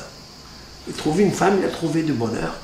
Et là tu dis, je trouve moi la femme plus amère que la mort. C'est toi, Shlomo, qui parle comme ça. À cette question-là, plusieurs réponses ont été données. Il est même sorti et extrait une coutume ancestrale à Jérusalem, plutôt en Eretz Israël, pas à Jérusalem, Bema'arva, comme l'indique le traité talmudique Kedoshim, Bema'arva Amre, Matzah ou Motse. Lorsque un monsieur se mariait, le lendemain de la Houpa, ou peut-être 7 jours après, on lui demandait Motse, tu as trouvé ou Matzah? Ou tu as trouvé maintenant ou tu as trouvé ça fait longtemps? Il vient de se marier, il a trouvé quoi? Bien, il vient de trouver maintenant. On lui dit non, Motse ou Matzah? Est-ce que tu as trouvé ou tu as déjà trouvé? Au présent ou déjà au passé? Et le sage de dire, quelle est cette coutume? Mais c'est quoi Motse et Matzah? Très simple. On lui demande à ce hatan, est-ce que tu es à l'adresse des proverbes qui a dit Matzah Isha Matzah Tov, celui qui a trouvé une femme il trouve du bien, ou tu es dans l'adresse de l'Ecclésiaste de Kohelet qui a dit Motse Ani et Aisha Marmi Mavet. Je trouve moi la femme plus amère que la mort. Ça ou ça? S'il dit Matzah, tranquille, mais on lui demande par lapsus. Voilà. Lui, il ne connaît pas ça. C'est pas tellement tous les hatan qui connaissent ces versets dans l'Ecclésiaste, dans les proverbes. S'il dit matzah, on lui dit mazal tov. Parce que vraiment, un lapsus mina shamayim, que tu as trouvé une femme qui va trouver le bonheur, comme a dit dans les proverbes, le roi Shlomo. Mais s'il dit motze, s'il sort de sa bouche motze, c'est un lapsus aussi révélateur. C'est que ce monsieur-là, il va souffrir avec cette femme. Comme ça, les hachamim de l'époque, en Israël, ils avaient comme habitude de dire, et j'ai toujours pas compris, d'où ils le savent, s'il dit motze, s'il dit matzah, et alors, parce qu'il est marqué un verset comme ça, parce qu'il est marqué un verset, un positif et un négatif, qui vont lui donner la malchance de vivre une vie amère. J'ai jamais compris ça. Jusqu'à ce que j'ai trouvé dans un livre de mon maître par excellence, Rabbi Yosef Haïm, Rabbi David Yosef Haïm Azoulay, le Hida. Haïm Yosef David Azoulay, mon maître, le Hida. Mon maître, je ne l'ai pas connu, il a vécu au XVIIIe siècle. Mais ses livres m'ont livré tout ce que je connais. Tout ce que je sais, c'est mon maître qui m'a aiguillé, qui m'a appris à étudier. Mais si je connais un petit peu, c'est grâce à lui. Le Rav Hida, dans son livre Pene David, le visage de David, il en a écrit 83. Hein? Alors, un parmi eux sur la paracha, il a 6 sur la paracha. Celui-ci, il s'appelle Pene David, le visage de David. Au sujet de Abraham, écoutez bien ce que je vais vous dire, de Abraham et de Sarah. Abraham était un homme extraordinaire, mais il s'appelle Avram. Et il était stérile. Et Sarai s'appelait Sarai. Qu'est-ce que fait Akadosh Baruch Hu?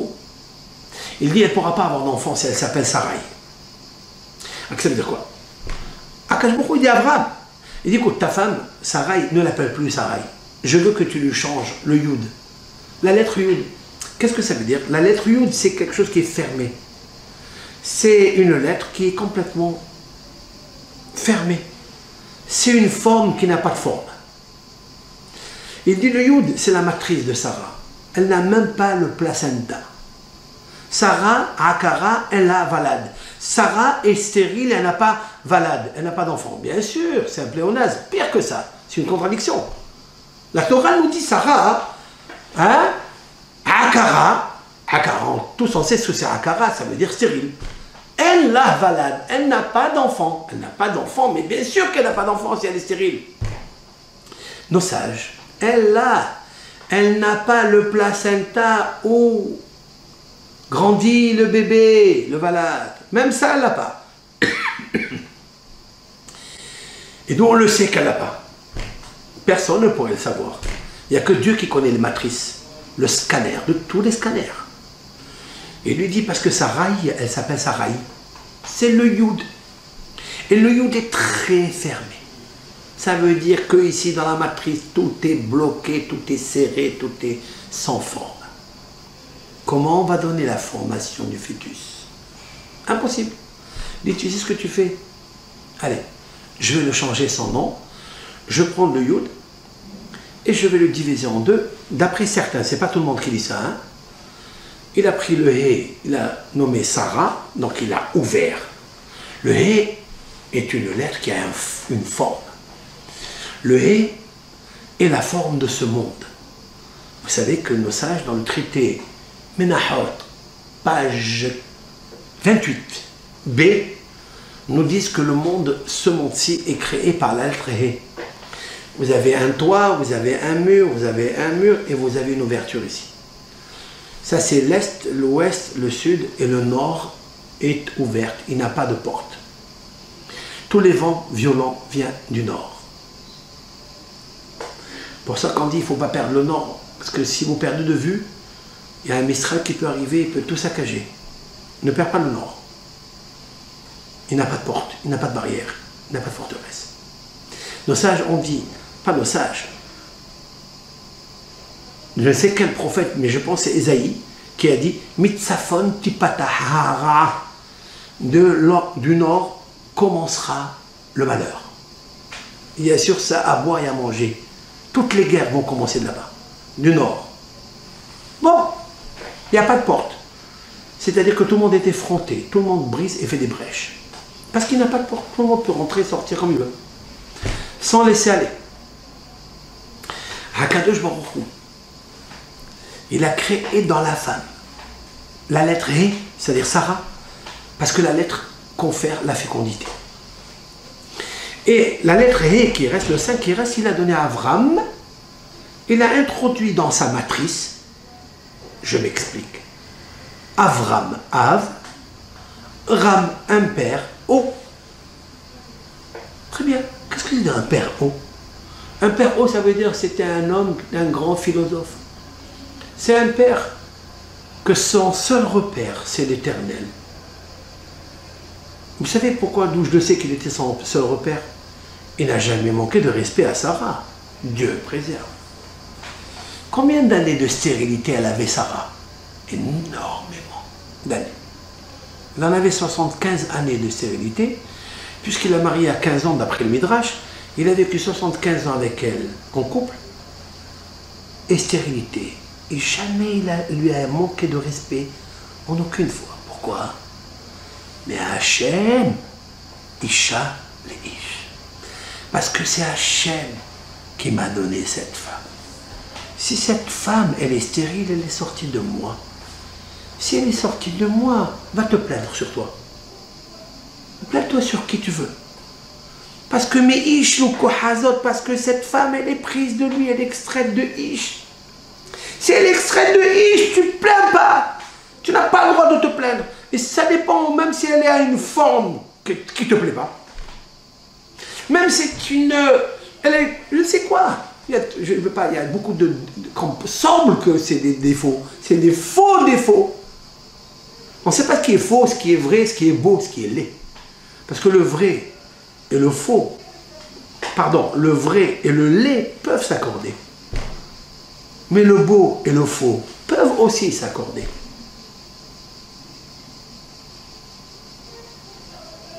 Le beau et le laid peuvent s'accorder. Même si tu es comme Aben Ezra, un monsieur qui a un vêtement modeste, coutume, ça, il n'est pas élégant, il est calme, mais il est sage, prends-le. Ça peut être aussi le contraire chez la fille. Ça c'est bien, tout ça c'est bien, belle, beau. Mais si tu es stérile, qu'est-ce que tu fais avec?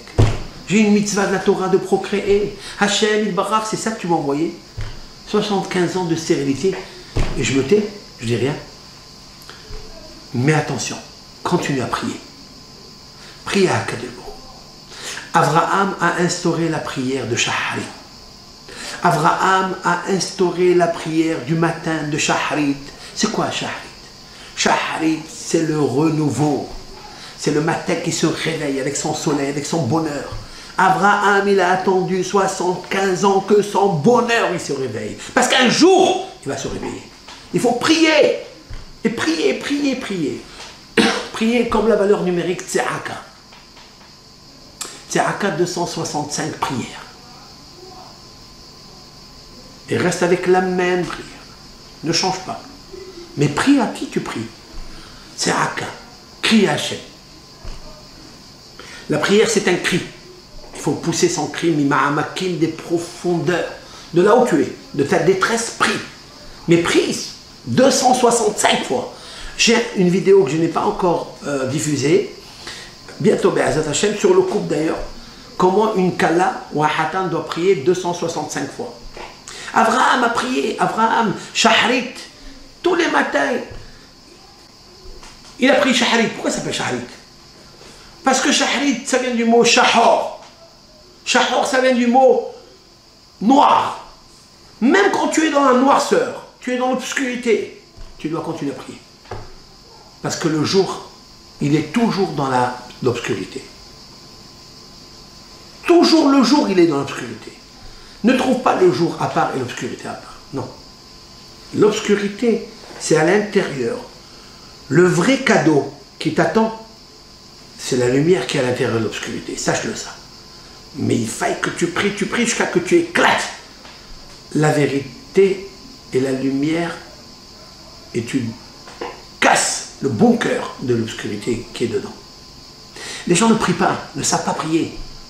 Mais il n'y a rien à savoir. Il faut prier par son cœur.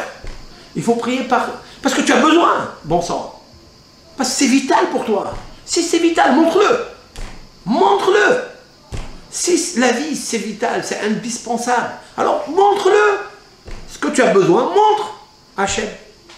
Il y a beaucoup de questions. Il demande au rabbinim, comment on prie? Comment on prie? Dès que la question, elle revient tout le temps. Tu ne t'es pas encore réveillé. Comment on prie? Tu as besoin, tu as besoin. Comment tu manges quand tu as besoin? Tu manges, parce que c'est vital, sinon tu meurs. Ben, la même chose. Ta neshama, si elle ne prie pas, elle meurt. Mais c'est quoi prier? C'est lui donner à manger. C'est qu'elle sente quelque chose. Voilà. Abraham, il a prié, prié, prié, prié. 75 ans. Il ne s'est pas découragé. Nous, on prie 1 semaine, 2 semaines, 3 semaines. Et Allah, basta. Ça suffit, arrête. Ça suffit, c'est pas pour nous. Où il est Hachem? Est-ce que vraiment il écoute? Ou il est occupé peut-être pour les riches? Ou il est occupé pour les beaux gosses? Ou il est occupé, je sais qui. Quoi? C'est pas pour moi. Je me décourage. Je perds mon estime. Je perds toutes mes forces. Je peux plus créer. Je crois plus en moi. Je mets une croix sur la création à moi. Et voilà, alors, tu vas aller comme ça. Abraham Avinu, il a prié. Qu'est-ce qu'il fait à Kadosh Baruch Hu? En fait, la solution, elle se trouve chez toi.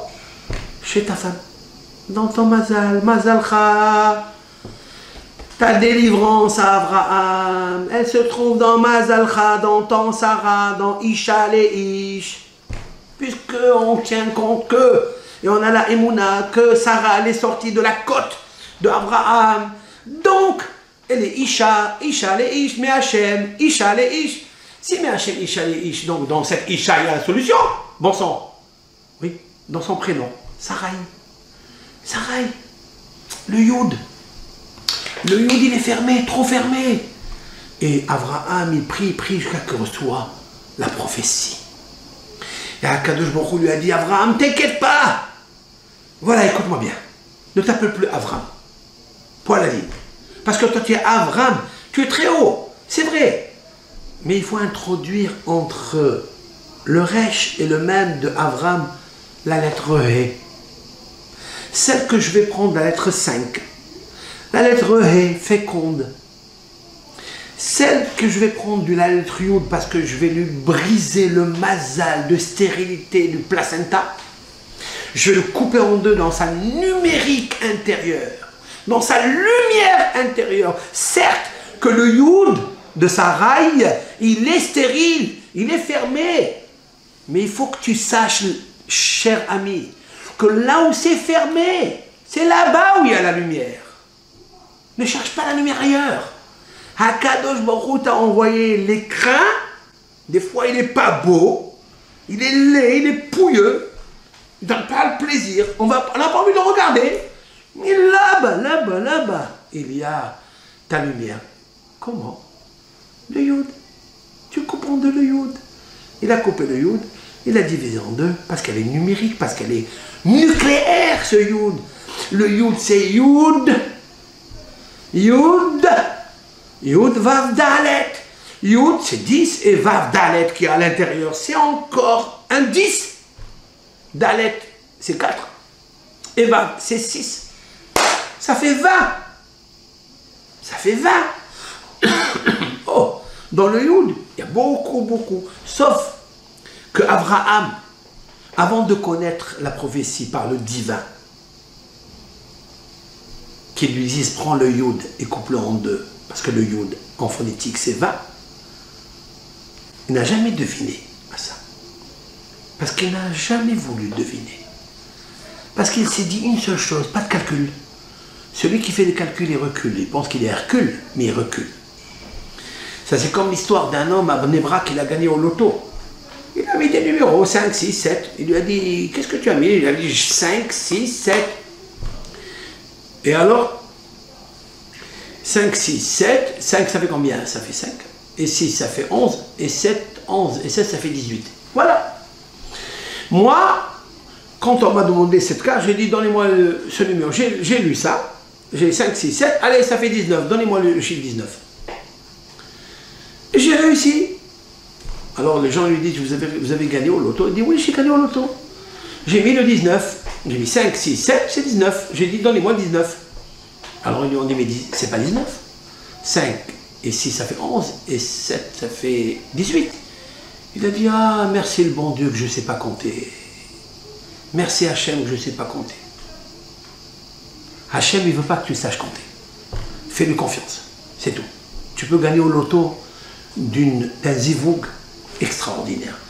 Seulement, ne fais pas de calcul. Et confiance en lui. Si vraiment tu veux te marier, si vraiment tu as la émouna, la vraie émouna, si vraiment tu sais qui est Hachem, puis tu dis, mais Hachem, de Hachem, à celui que tu pries Shabbat, à celui que tu pries à Kippour, à Kadosh Baruch Hu, pardonne-moi mes fautes.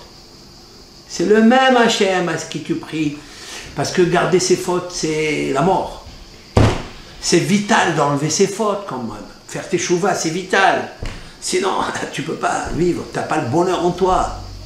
Pourquoi ce n'est pas le même Hachem à qui tu vas demander ta kalla, à qui tu vas faire attention que ça soit ton hatan qui est dirigé par un Kadosh Baruch Hu?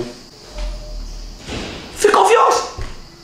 C'est ce qui nous a appris Abraham. Et Sarah, elle n'a jamais rouspété. Pourquoi elle n'est pas stérile? Pourquoi elle n'a pas de placenta? Je ne sais même pas si elle a fait un scanner pour savoir si elle n'avait pas de placenta ou pas. C'est Dieu qui lui a dit ça.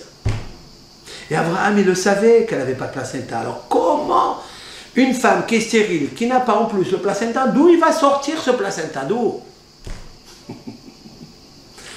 Il va sortir de son prénom, parce que dans le prénom, il y a tout à l'intérieur. Voilà pourquoi il faut bien choisir les prénoms. Et si c'est possible, avec toujours une lettre He à l'intérieur. Ça facilite les ouvertures dans tous les domaines. Et en fait, il lui a dit, prends le Yud, brise-le en deux, prends He, Avraham. Oh. Et, parce que Avraham, c'est Avar, Ever. Ever, c'est le membre, Ham, He, même, c'est 45, 45, c'est Adam. Adam, c'est un homme. Ah, un homme, ça veut dire un enfant. Et Avraham, maintenant, c'est Bara, Ma. Il a créé Ma. Ma, c'est quoi? C'est quelque chose. Ma, c'est Adam. Valeur numérique 45. Bara, Adam, Avraham.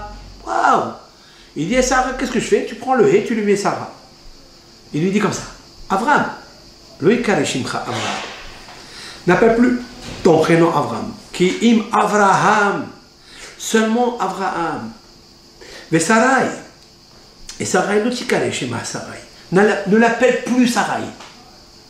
Appelle-la Sarah. Vegam natati lecha mimena ben. Et aussi, à part ça, que tu vas avoir beaucoup de bonheur, je vais te donner un enfant d'elle. D'elle, celle qui n'a pas de matrice, qui n'a pas de placenta. Tu vas me donner un enfant, il va pousser où? En l'air? Oui. Il va pousser par la force spirituelle de la Emouna, de la lettre He. Parce que le He, c'est la Emouna, et le He, c'est M. M, c'est la maman, M, c'est la matrice, M, c'est le placenta. Oui. Et Abraham lui dit, d'accord, d'accord Hachem, d'accord papa, oui, d'accord, Emouna, je crois en toi. Et Sarai, elle tombe enceinte.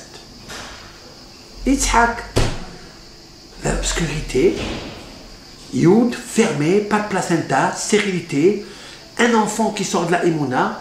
Lorsqu'on est stérilité, c'est l'obscurité, complètement, et la non-sécurité d'une femme. Parce qu'elle a besoin d'un enfant, elle a besoin de donner la vie. Elle vit dans une obscurité, dans un stress. Mais elle s'est élevée de tout ça. Qu'est-ce qui est sorti de là où il n'y a rien à sortir? Yitzhak, le rire. Ça n'est pas la lumière, ça n'est pas le bonheur, le rire. Yitzhak, tiens. Et en plus, la lettre Yod, on dirait qu'elle est arrivée en même temps. Elle est partie, elle est revenue dans Yitzhak. Yud Tzahak. Le Yud, il rigole. Et tiens, le Yud, il rigole. Et oui, parce qu'il rigole de nous. Seulement, nous, quand quelqu'un rigole de nous, on tombe toujours dans la rigole. Mais c'est pas rigolo. Parce que Akadosh Baruch Hu, Yoshev Bashamayim Ishak, l'Éternel qui était installé sur son trône divin dans le ciel, ne fait jamais des choses artificielles. Ishaq, il rigole. L'Éternel, c'est le sourire. Même quand tu es dans le problème, même quand ça ne va pas, c'est pas celle-là que j'attendais. Mais si elle est à toi, est-ce qu'à toi tu fais une mchenef sur toi? Tu fais toujours le mchenef sur l'autre. Tu fais toujours le ramma, tu fais toujours la tête. Toujours tu fais le habora vis-à-vis de l'autre. Toujours. Mais toi, tu es toujours bien content avec toi. Toujours bien content. Adam Karov Etzel Hatzmo, il est très proche de lui. Il dépense tout pour lui. Mais il ne pense jamais à l'autre. C'est comme ça. Ici, elle nous apprend la Torah, quelque chose de magnifique. Mais je ne suis pas encore. Je suis en train de faire une préface, c'est tout. Une préface pour avoir une face près du texte de la Torah, sans trouver des prétextes. Car il nous faut toujours être près du texte de la Torah. Alors, le Rav Hida a prétexté comme ça. Maintenant, qu'est-ce qu'il a fait à Akadosh Baruch Hu en changeant le hé? Cela veut dire que le hé est synonyme de diminution. Vous écoutez ce que je veux dire? Le hé est synonyme de diminution. C'est Sarah, parce qu'elle avait Sarah et elle avait 10, maintenant c'est hé, elle a diminué.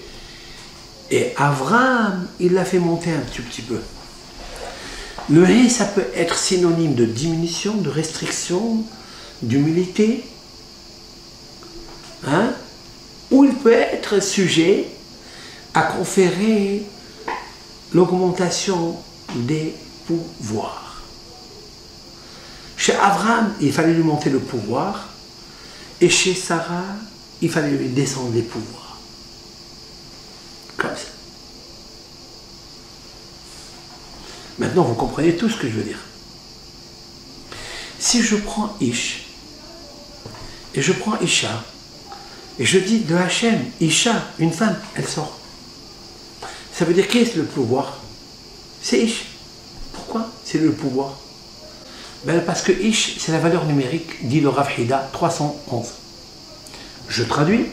Aleph, c'est 1. Yud, c'est 10. Et Shin, c'est 300. 311. Par contre, Isha, qui sort de lui, elle est Aleph, c'est 1. Shin, 300. Et c'est 5. 306. La valeur numérique 306.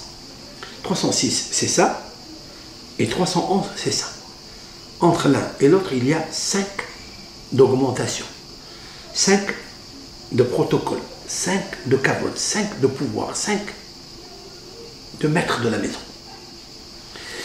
Si Sarai, jusqu'à présent, elle était la maîtresse de maison, et elle avait un pouvoir spirituel plus grand que Abraham, elle ne peut pas donner des enfants. Impossible. Pas seulement qu'elle ne peut pas donner, on lui enlève même le placenta. Pourquoi? Parce qu'une femme qui est au-dessus de son mari, dans la spiritualité, je parle, faites très attention à ce que je dis, je mentionne, je souligne, elle est plus grande que son mari dans le pouvoir de la spiritualité. Il faut savoir que si lui, il n'est pas encore plus haut, ça sera très difficile de les gouverner et de les poser ensemble. Très difficile. Sarai était plus forte que Abraham dans la prophétie. Comme ça disent nos sages. Abraham, il dit, l'Éternel dit à Abraham, écoute ce que Sarah te demande. Ce qu'elle te dit, tu le fais. Point à la ligne. Mais pourquoi? Le Midrash dit parce qu'elle sait ce qu'elle dit. Elle a entendu de moi avant que toi tu entendes. Elle était prophétesse. Elle ne peut pas avoir. C'est pas possible. Attendez, j'arrive. Quand je prends Isha, qui a 306, et je l'extrais de 305, de 311, alors il y a Matzah Isha, Matzah Tov. Un homme, dit le roi Shlomo, je m'adresse à la bonne adresse avec tendresse. Les proverbes. Matzah Isha. Dans la Choupa, on dit Matzah Isha, celui qui trouve une femme. Matzah Tov. Oui. Pourquoi Tov? Parce que Isha. Aleph Shin He. Qui met Ish Luko Hazot. Parce que la femme, il l'a appelée Adam Arishon Isha. Parce qu'elle est plus basse que l'homme. Elle l'a pris. Ce Isha, c'est en hébreu. Il est tiré du mot en hébreu. La langue sacrée. Ish. Lashon HaKodesh. De la Kdusha. Ish, c'est 311. Isha. 306, ça marche très bien. 306, le mari trouvera que du bonheur. Pourquoi? Parce que 306, c'est la valeur numérique des vaches, le miel. Des vaches, c'est du miel. Il doit lui dire à sa femme, j'ai trouvé le miel dans ma ruche. Ici. Hakadosh Baruch Hu me'Hashem Isha le'ish. Hakadosh Baruch Hu, la bonté, le tétragramme du Hesed. Il m'a trouvé ma femme, celle qui m'a pris de moi. Le miel. D'où on sait que c'est le miel? Parce qu'elle est Isha et lui il est Ish. Elle le serre, elle l'aime, parce que c'est elle. C'est comme la main qui n'est qu'un membre du corps. Elle est secondaire au cœur et au cerveau. Elle est la main, la servante du corps et du cœur et du cerveau. Le cerveau lui dit, fais ça, elle fait. Ça veut dire la complicité, c'est pas la servitude. Hazve shalom. Est-ce que quelqu'un dit à sa main droite, sois sérieux, fais la servitude? Non. Elle le sert. Cette femme-là, elle le sert. Et si elle le sert, il doit bien la serrer. Et jamais la mettre dans une serre à la chaleur pour se fatiguer. Jamais. Maintenant, revenons au verset de l'Ecclésiaste. Le roi Shlomo a dit quelque chose de très, très intelligent. C'est quoi? Motse ani et ha-isha mar mimavet. Je trouve moi la femme. Ha-isha. Il a ajouté une lettre he à côté du mot isha de la femme. Ça n'est pas celle-là, ma femme. Celle-là, elle est mar mimavet, elle est amère plus que le fiel et la mort. Ça n'est pas du miel, c'est du fiel. C'est vrai ce que je dis, parce que dans tous les couples qui se déchirent, lorsqu'il y a cette différence entre les deux, ça marche. Mais s'il y a le jumelage et le nivelage et la compétition, c'est qu'ils sont du même niveau. Je vous le prouver. Parce que ha-isha, j'ai ajouté quoi? Sur 306 isha, j'ai ajouté, ça me fait 311. Ish, un homme. Quoi? Voilà l'expression qu'un homme toujours dit à sa femme, oh, c'est toi qui as mis les pantalons? C'est toi qui gouverne maintenant? Pourquoi il lui dit, tu as mis les pantalons? Ben oui, parce qu'elle n'écoute pas. C'est quoi elle n'écoute pas? Ça veut dire quoi elle n'écoute pas? Entendons bien hein, ce que je veux dire, hein? Comprenez-moi. Ça veut dire que cette femme-là, elle est au-dessus de lui. Mais d'où vient cette différence-là? Ça veut dire que c'est pas celle-là que Hakadosh Baruch Hu, il lui a prescrit. Mais Hachem, il a dit Shlomo HaMelech dans un autre verset, Isha le'ish. Mais Hachem, ha-isha le'ish. Ha-isha, jamais. Matzah isha, matzah tov.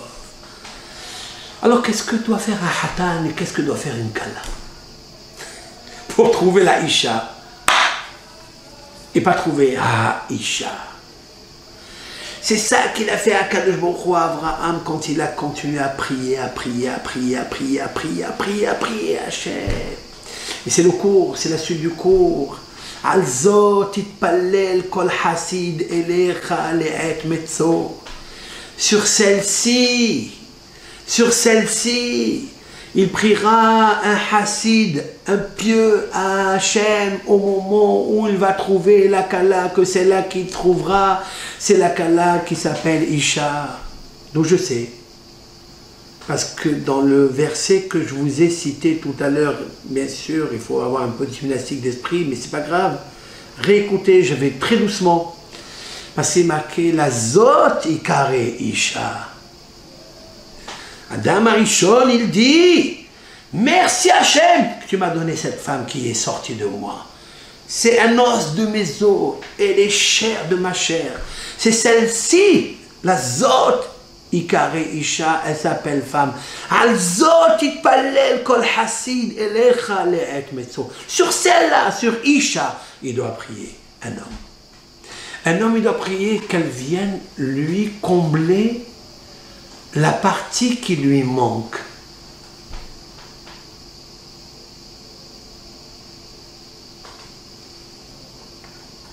Isha.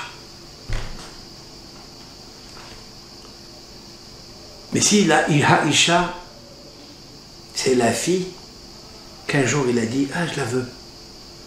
C'est celle-là. Quoi? Même si elle n'est pas sortie de toi, ça veut dire qu'elle n'est pas sortie de Ish. C'est pas Isha, mais Ish qui est sorti de Ish. Non, c'est Aisha, c'est une fille. Aisha. L'article l'a défini. Hein? Pas celui qui est fini. Pas l'article qui est fini en lui, parce qu'elle vient le finir, le compléter. Mais l'article Aisha défini. J'ai défini cette fille. Fini, fine. Parce qu'elle est fine. Parce qu'elle est ceci. Alors, sache que ça ne va pas être facile. Sache-le ça. C'est pas moi qui vous le dis ça. Akadosh Baruch Hu, dans la bouche et dans la plume de l'homme le plus sage du monde, dans l'Ecclésiaste, Shlomo HaMelech, Motse ani et ha-isha mar mi-mavet. Sur ce, Rav Hida, enfin j'ai essayé de commenter, d'épicer, de parfumer, je terminerai avec une preuve, une traçabilité de la Torah. La Torah nous dit quelque chose d'exceptionnel. Enfin, exceptionnel. Exceptionnel pour notre cours, une lumière. C'est qu'en fait, lorsque Hava a fauté, et que l'Éternel il demande à Adam Arishon, Qu'asita zot, quand tu as fait ça, qu'est-ce qu'il lui dit Adam Arishon?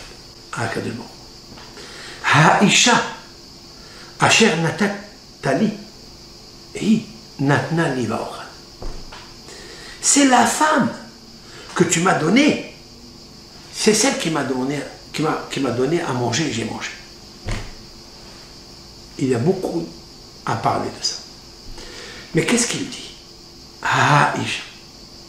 Il n'a pas dit Isha chez Natatali, la femme que tu m'as donnée. C'est vrai que la femme Hava, elle a été extraite de lui, non? Donc a priori, ici, il aurait dû dire Isha chez Natatali. Parce qu'elle est 306 et moi 311. Elle est sortie de moi, elle est extraite de moi. C'est toi qui l'as dit, non? Qu'est-ce qu'il dit là? Adam Arishon, avec sa sagesse. Et là est tout le secret du couple. Et c'est une grande malédiction. Une des malédictions que l'homme il a reçues, parce qu'il en a reçu 10.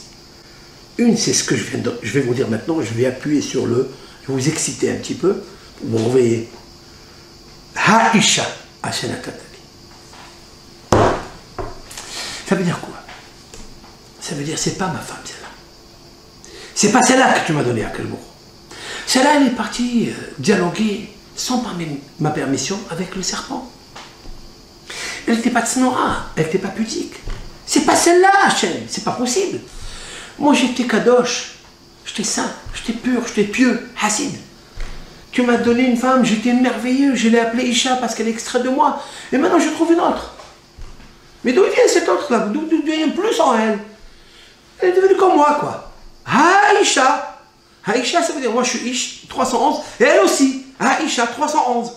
311, ça ne peut pas marcher, c'est pas possible. La réponse, elle est comme ça. Cela veut dire que la femme, elle doit apprendre ce message extraordinaire. Et que le mari, avant de trouver cette cas-là pour ceux qui doivent se marier, ou même s'ils sont ensemble déjà quelques années, et il s'avère qu'il y a un pied du mur, qu'elle a envie de faire ce qu'elle veut. Alors, deux choses l'une. Si tu ne corriges pas, si tu ne te sers pas, si tu ne fais pas attention, tu diras Kafouille Tova, c'est Hachem qui m'a donné cette femme, je ne la veux pas. C'est celle-ci là que tu m'as donnée, c'est pas vrai. C'est pas comme ça que je t'ai donné. C'est une autre celle-là. elle a pris des pouvoirs, elle est montée de niveau comme moi. C'est impossible.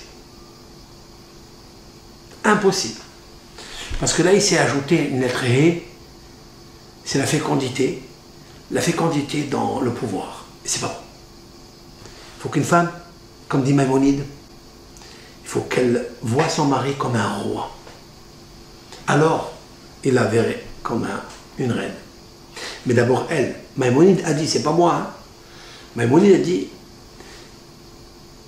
elle doit le servir comme un roi. Mais c'est vrai, mais c'est à lui.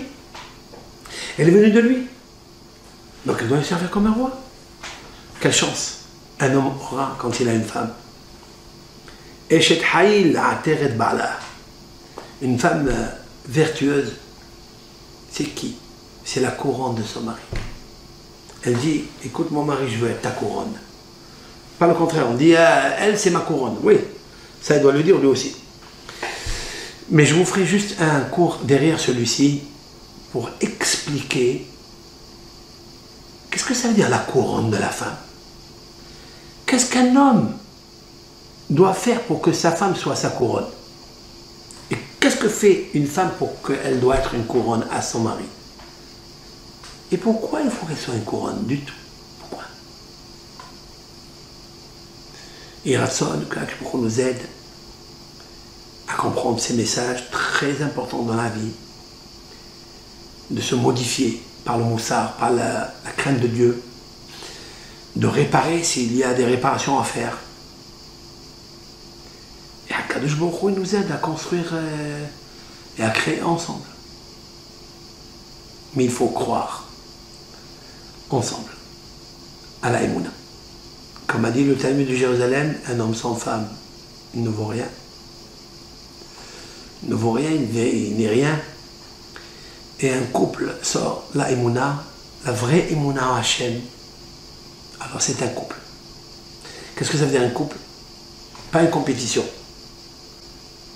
Pas la guerre entre eux. Non. Hachem ish milhama. Milhama, ça vient du mot lehem. Lehem, c'est le pain. Lehem, c'est la femme.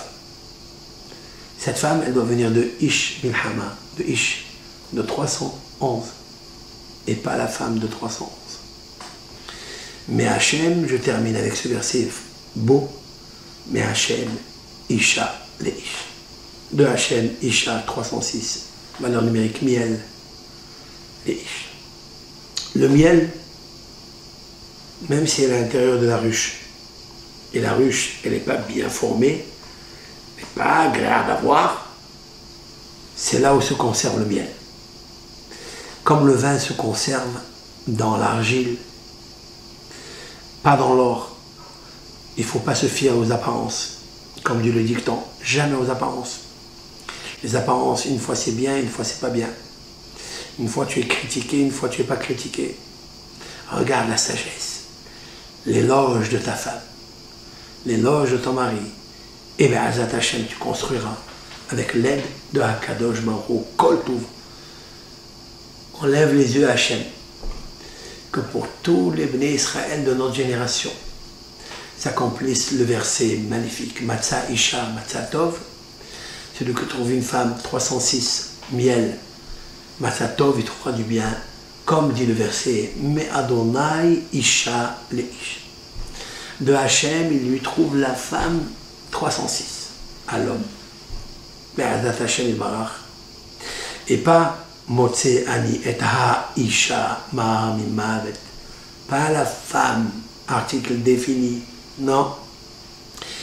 Celle-ci, elle n'est pas le miel, elle est le fiel et il supportera très dur sa vie. Malheureusement, ça n'est pas la faute de la femme, attention. Hein. Je ne dis pas que c'est de sa faute à elle. C'est que je dis juste qu'il n'a pas eu la Emouna en Hachem, c'est tout. Il n'a pas eu le vrai Emouna en Hachem. Tu as la Emouna en Hachem, il t'envoie Isha, tu n'as pas la Emouna en Hachem. Qu'est-ce que tu dis toi? Qu'est-ce qu'il dit l'Ecclésiaste? Motse Ani. De qui il parle? Est-ce que c'est l'Ecclésiaste qui dit Motse Ani, j'ai trouvé la femme? Ou c'est l'homme, le mari qui trouve la femme? C'est le mari qui trouve la femme. Il dit Motse Ani et Aïcha. Il dit, je vais aller moi chercher Aïcha, celle qui je rencontre dans le, c'est quoi, le Club Med, ou dans le... J'ai dit toujours qu'ici à Marseille, il y avait la marronnaise. La marronnaise, c'est les jeunes, ils vont danser, voilà. Ils dansent dans la marronnaise. Parce que vous savez pourquoi on va là-bas? On cherche, on va en boîte, parce qu'en boîte, on nous a enlevé quelque chose de beau, c'est la femme. Alors on va en boîte de nuit, et pour aller chercher, régler son problème. C'est vrai. Il rentre là-bas, à la marronnaise, il boit, il la boit, et il boite, et il s'ennuie. Comme c'est une boîte de nuit, il s'ennuie. Mais c'est toujours à la marronnaise. C'est marrant et c'est naze. Parce qu'il est en fait toujours marronné, et il sort complètement marronné, et ronronné, et il tombe par terre, et il est naze. Mais si tu as confiance en Hachem Barach, tu ne vas ni à la marronnaise, ni en New Orleans, ni au Vieux-Port, ni je ne sais où. Et Hachem Barach, il te donne ta kala bien comme il faut. Mais Hachem, Isha, les Ish. Terminons avec une bonne phrase. Matzah, Isha, Matzah Tov, mais Hachem, Isha, les Ish. Amen, Kene Ratzon.